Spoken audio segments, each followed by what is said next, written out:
oh, stop blaming the coach. Like, what you doing? You know, and had them real conversations of like, you know, you got to always look at yourself in the mirror, you know, because at the end of the day, it's going to be problems and situations everywhere. Right.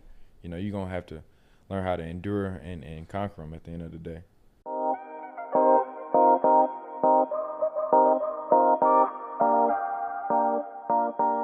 What's going on, everybody? It's your girl, JQ, sports PR manager and personality. And it's your boy Spoon, man, high school basketball coach, sports junkie, man, just really trying to figure this thing out. And you are now locked into another episode of the Counting Me Out podcast. Counting Me Out podcast. It's been a while since we've been here. It definitely seemed like it, JQ. I don't know. I think the last time we were here, it was before Christmas. Yeah, we had a good guest. Hey, you want to know what's crazy though? That you say that is that people been asking. People been asking, like, man, what's up with the podcast, bro? We still here. You feel me? We still here. But tonight we have a special guest from Norcross, Georgia. Yes, you feel me? Senior at Georgia Tech guard. Welcome to the show, Kyle. Hey, sturdy one, man. I'm really appreciative for y'all having me here. Thank you, guys. We appreciate you being on time, because I'm really big on time. Punctual, man. It's definitely punctual. You know, that's that college student in them. Yes, that's the first thing I said when I rolled up. I said, wait, who is that?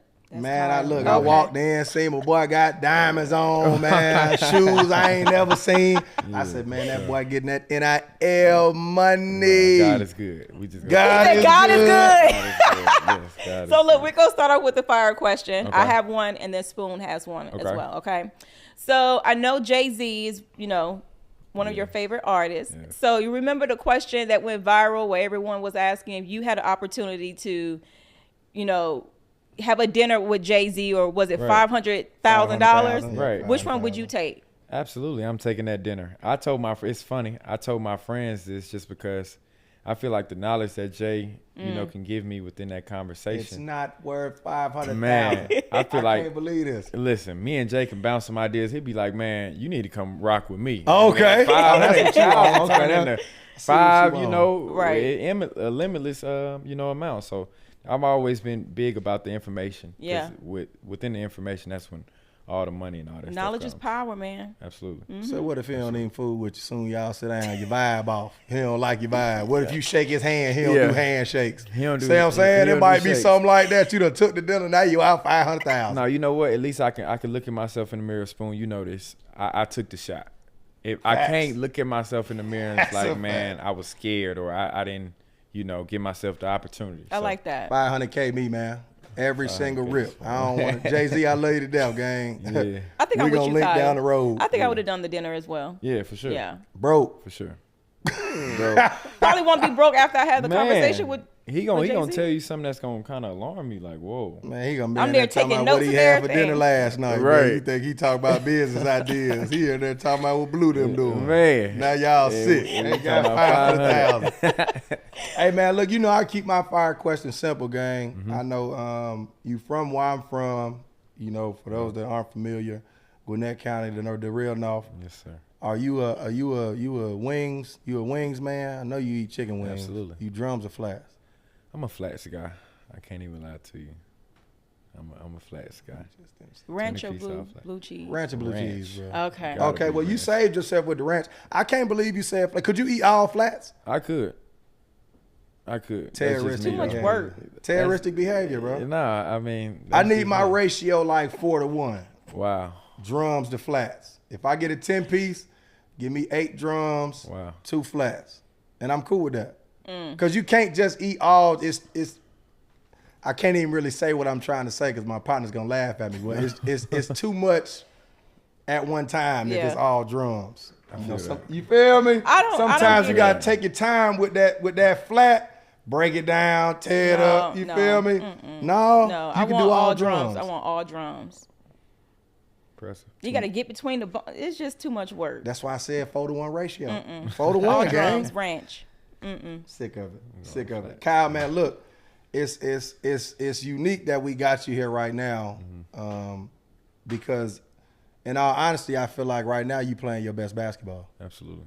Like y'all just got a big win over Carolina the other day. Sure. Like, you know, we talked a little bit offset about your mental approach for those big games like that. For sure. Right. So give me your breakdown, what that's like them couple days before y'all know y'all got a top 10, top 5 opponent coming to the crib? Right. I think, like you said, it's all mental. You know, when you got Duke to North Carolina, first of all, you know, growing up playing basketball, you know, you hear them names since you were 5, 6 years old. You watch them on TV, you know how historic those programs are. So it's just chill bumps just to see. It's like, oh, we playing against these dudes. So, you know, it's a different level of energy within practice.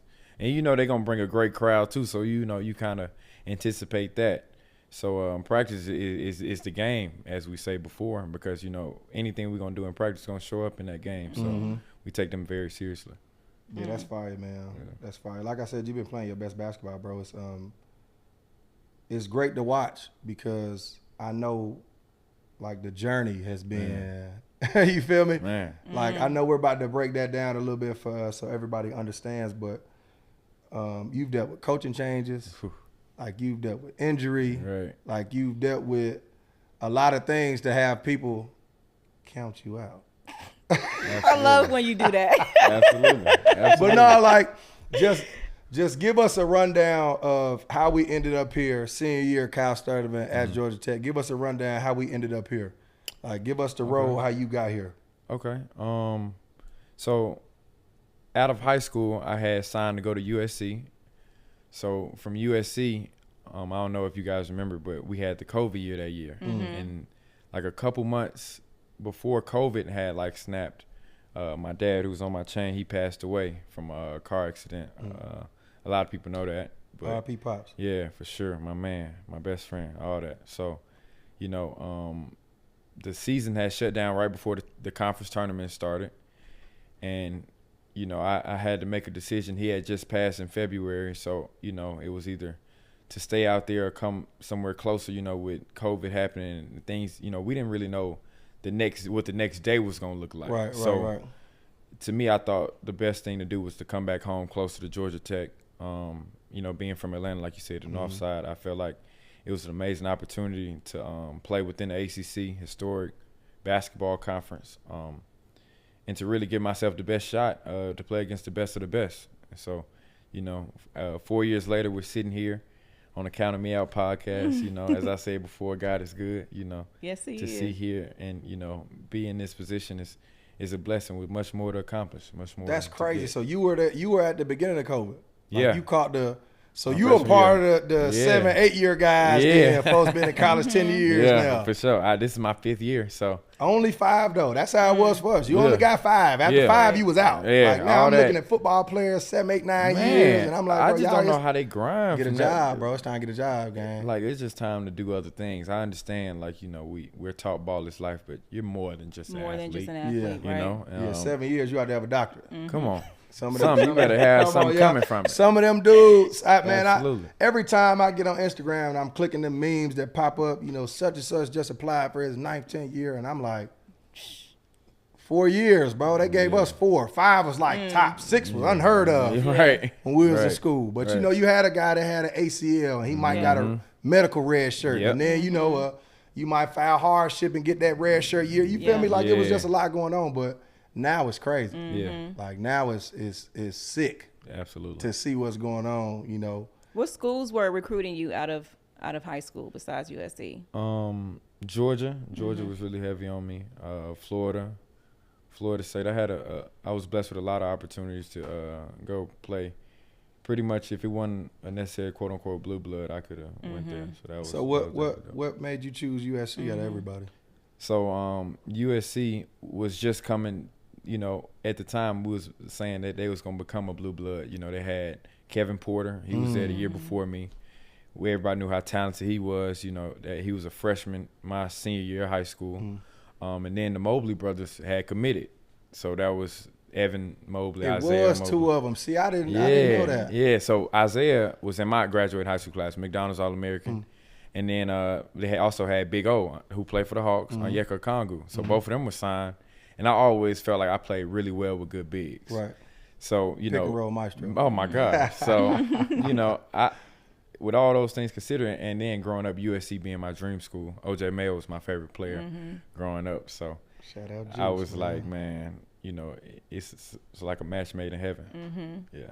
So we have a lot of high school athletes and parents that watches our show, right?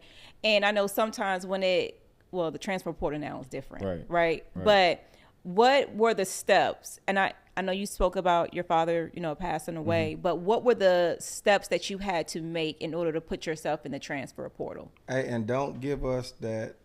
Yes, tell us don't give us raw, the ESPN version. Like I need you feel me? Because I think parents and student athletes need to hear what really goes real on. Right. The real one. Right. The real one for sure. I mean, honestly, it's it's been well documented. College sports is a business. Like, let's just start there. So at the end, I hate when they try to portray, oh, you're a student first. You are for sure a student, but like, you have to do what's best for your business and their brand, because the school's going to do that. The players, the coach, the teams are going to do that. So you have to do that for yourself. And so, things, weren't really manufactured how I thought they were, at USC. And so, but I honestly was going to stay there just because I always believed, like, at the end of the day, like, if God has it for me, it's going to be for me. Like, I'm nice enough. I didn't care. Like, when I was going to USC, people was like, man, you know what? It was a thing. Spoon know this too. I just, like, you going all the way out there, like, man, they lie to you. Like, they got West Coast promises, that allegiance. And I always thought to my head, like, man, I can hoop, bro. Like, when you nice. Right. Like, they're not gonna ask you, like, where you from or this or that. Like, that would never, like, to me, that was almost like an insecurity. Like, if dudes had to worry about all that, right? And so, it didn't happen the way it happened, and I still love those guys. Those guys are great people. And so I just wanted to do, I felt what was best for me and my future, at that moment. And so that was a bar. Yeah. Doing what's best for you is a bar, absolutely. Because people get so blinded by the names of these schools that are recruiting them, and they get blinded by the fact that this might not be the best fit for me. Absolutely. But shit, it's UCLA, bro. Right. I'm gonna sign here anyway, Absolutely. man. This is UCLA, bro. Right. Like, a lot of times I just try to break it down for those younger guys that are going through the process now. Is you got to look at guys that looked out for themselves, in the long run. Like guys like Damian Lillard. Nobody knew who Damian Lillard was before he went tearing Weber State up. Like C.J. McCollum's another one. Nobody knew who C.J. McCollum was until he tore Lehigh up. How about majority of the NBA superstars? Telling you. That's the crazy part. Because what happens is, those guys that are high up on those ranking boards, they get entitled. Right. They feel like everything is going to be given. And those guys that don't nobody know, they flying under the radar, putting the dirty work in. And the results start to show towards the end who been working and who ain't been working, bro. Right. It's sick, bro. Right. It's sick. Sure. So Spoon mentioned that you had to go through changes with coaching staff. What was your first thought? What was your first thought when you found out that Coach Dane was coming over to Georgia Tech? Man, well, I felt like they was playing a joke on me, Really? Yeah, okay. Absolutely. Because, a lot of people don't know this, but he's actually my godfather. Oh, okay. Yeah, I didn't know that. So okay. When they told me that, I was like, man, what? Like, that's kind of crazy. Like, nah, y'all playing. And so, they was like, this is real. Like, they was sending me all type of tweets and stuff like that. I'm like, wow. I felt like it was just a blessing, from the skies. Him and my dad was close. And, for him to be my coach my last year of college is dope. Yeah. Sure. See, everything comes full circle. Yeah. Shouts out Mighty Mouse, man. That was my dog, man. He coached me for a year at Memphis too. So definitely a solid guy. So what is it? You had 3 coaches? Yeah. 3 coaches in 5 years, bro. Yeah. Wow. Like talk about the mental aspect of and adjusting. Right. Almost having to reset your whole situation for a brand new set of coaches, a brand new set of expectations. Like, talk about how that was for you dealing with that side, not the basketball side. Right. About the mental side of dealing with that coaching change. Right.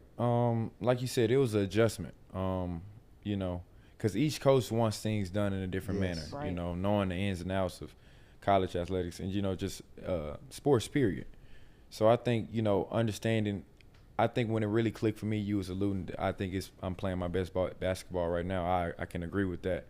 But I think it was a combination of understanding what they want, but also like giving them the best of me and us marrying that. Because if you give, and somebody told me this gem, and I want to drop it on this podcast, but like, man, coaches want to see you eat. Like, they can give you suggestions and, you know, think what you should do, but like, if you're doing what they tell you to do to the T and it's not, you know, bringing anything in, like, come on, we need something else, you know? So you got to know who you are as a player, as a person, what you bring that, and then merge in with the idea that they want you to bring. I think that's what's allowed me to find, you know, definitely success. was a good one, too. We're going to chop that up. Yeah. I knew you was going to say that. That was a good I was one. going to say it while you were dropping your gem, but I said, no, let me let him cook. Let me let him finish. That was a good one for sure. That was a good one for sure. I actually, you know, I coach high school basketball, and I was telling my high school kids the same thing. Like, I need the best version of you because that brings out the best version of the team. Absolutely. Like, you got to be able to look out for yourself individually within the means. All you got to do is stay within the means. Now, that doesn't mean you go score 40 points on 40 shots. You feel me? If you score 40 within the means, then we good. Come on with money, it. yeah, but you know, that doesn't mean you going out of your way trying to, and it's not always about offense. Like, now kids they get so lost in scoring points that they don't play the game of basketball the right way. Right. Not knowing that if I'm in the right spot defensively, hell, I might just get the steal just because I'm in the right spot. Absolutely. Yeah. A lot of times, man, kids get so caught up in, oh, I only had 10 points now and I played bad. And that ain't it. No. Like, that can't be the approach. Especially going up in levels, as you know. And, man, they pay, you know, not to become such on a money thing, but they paying dudes hundreds just to stand in the corner and just shoot or defend the best player. And you may not take a shot. I think P.J. Tucker was saying it on some podcast or something, like, man, he used to trick himself to say, man, you're not even going to shoot, like, for this whole game. So if he got a shot, he was like, amazed, you know what I mean? And he has had a great career in the league. So it's always about finding your niche, finding your lane in this thing. Yeah, and playing your role. Absolutely. Yeah, my brother's go-to saying, shout out my big brother. My brother's go-to saying is, you got a star in your role. Like, you got a star in your role. If your role is getting the rebounds, go get all the rebounds. Absolutely. If it's taking charges, then star in that role. Don't try to do something that you're not, you know, that's not your job. Do your job, bro. Absolutely. Do your job. Do you feel, where do you feel like your confidence level went up? Like Spoon said earlier. So I'm going to tell you something really quick. Okay. This is funny. Anytime she get to laughing like this, bro, it ain't no good. Bro. I was hyped because I watched the Carolina and the Georgia Tech game. Okay, for sure. So when you had scored, I was like, yo, I cannot believe Spoon got him on the show. Like, oh, that's lit. I was so happy. I was like, yo, I cannot believe we're about to interview him. Yeah. But my question is, I know you've always been confident in your skill set, but was there a moment during your career so far where you felt like, yo, I can really play? Absolutely. I think anybody who doesn't have one of the moments, they're flat out lying to you. Because everybody remember that moment that it all kind of clicked. That was fire. You know what I'm saying? Like, but for me, at the high school level, I kind of felt like I was a freshman. I played at Norcross, so it was always kind of natural. So I felt like I proved myself already. But in college, at USC, I didn't play a lot. So, you know, I remember when I had transferred, they was telling me, and nothing against these schools, we just alluded, wherever you go, you do your work, you know, the rest gonna find yourself. But they was like, man, I don't know if this level is big enough or is he good enough for that? And I was kind of like, wow, like people counting me out. You know what I mean? See what I'm saying? Now you be laughing when I do it. No, seriously though. Sometimes it worked like that. Right. And so I remember it was my sophomore year. It was the COVID year. We ended up winning the ACC championship at Georgia Tech. Oh, you was there with Alvarado. Yeah, we was all on the same team. Yeah, that's my man too, by the way. But it was a game. We went 0-2 to begin the year. We lost to Georgia State and Mercer. And everybody was like, man. Y'all trash. You know, that's when them comments. Yeah, exactly. Like, and the way that they was laughing at us was kind of crazy. Then Kentucky was up next. So, you know, you hear about the blue blood programs and this and that. And our coach actually coached under Calipari at Memphis. So he knew what was coming. I think they just lost the game or whatnot. So he was trying to make sure, like, we knew. And the game was at Phillips Arena. Well, State Farm, as of now, Phillips. I'm showing my age. But he talking about showing my age. Right. But it was there. And we played Kentucky. And one of my best friends, BJ, was on that team. It was his freshman year. So that was dope to play against him, and I ended up having like 20 points off the bench. And that was like my first like real breakout game, and it was on ESPN. So all my friends kind of got to like see me and like I felt it. You know what I'm saying? I can't even lie. Like that game definitely like allowed me to be like man, you can do this. You know what I mean? You just got to stay down, stay locked in. All right. So on the flip side of her question, was there ever a time where you were like, I don't know, bro, like maybe I need to try something different, right? I think I definitely always believed in my abilities, but I'll be lying to sit here and say it wasn't tough times.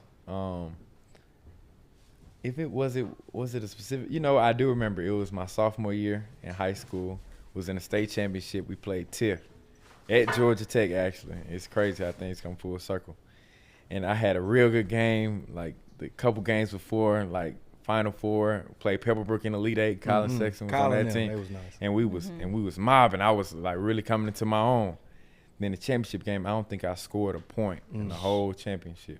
And I was like really down, kind of like, man, I don't know, like. And y'all lost. And we lost. And that was a year we was like, everybody thought we was gonna win it. Who all was on that Norcross team? Rayshawn, Lance, Dalvin, Jordan. We was loaded. JoJo, yeah. So, oh my God. Yeah, so we were nice, and you know, I didn't score. That was like the first time I never just scored in a game, and that was like really a hard moment for me. But I like the following year, and I shot a shot, like one of the last second shots, and I missed it, and we lost. Gotta take the shot. So and so, but and everybody's kind of looking at me like, man, you young, like you got Rayshawn, Lance on the team, and in my own little arrogant way, I'm thinking, I could have made that, man. You know, but I never that never crossed my mind, right? Bro, like well, I wasn't supposed to. That never crossed my mind. Yeah. So even though I was like down and hurt about it, but I was. At the same time, I was like, I'm going to get this opportunity again. Yeah, it's going to come. And then the following year, it happened like that. We ended up going to the state. We lost, but still, I ended up making a shot. So how many times you went to the state championship, bro? Twice, bro. Sophomore and junior year, yeah. Man, they never win, man. Man. Come to my boat, bro. Man. That's to my boat, you know how hard this 6A is, though, man. Man, you know what? When my senior year, we lost to Wheeler. Oh, my gosh. That Wheeler team was loaded. Who they had? Richard Howe, Eric Stewart. Oh, my gosh. Phil Taylor. Okay. Daquan Jones. Okay. Oh, they was loaded. Okay. And all they did the whole game was they just doubled me, bro. They had Eric Gardner, who was similar in size, like 6'7", 6'8", athletic. But you know, when I got by him, it was Daquan. I got by Daquan, it was Richard. And I was just they like, was just throwing bodies. You know, they had big bodies though. Like it was a bunch of them, and I'm like, yeah, it was over. Yeah. So I couldn't even be sad that we lost because their team was better than ours. Like I was mad that high school basketball was over, but right. I knew that wasn't the end for me. Right, for sure. There's a video, I can't remember who you guys were playing, but the video went viral. You had made a shot and then the walk-off where you just, what was that versus state? That was Louisville. Louisville. Yeah. What 2K Green. Like you was so focused. Like everybody was coming over congratulating you, you know, slapping you on your hand and everything, but you just had this using tunnel vision. Yeah, absolutely. Like, walk me through that. Like, what was going through your head?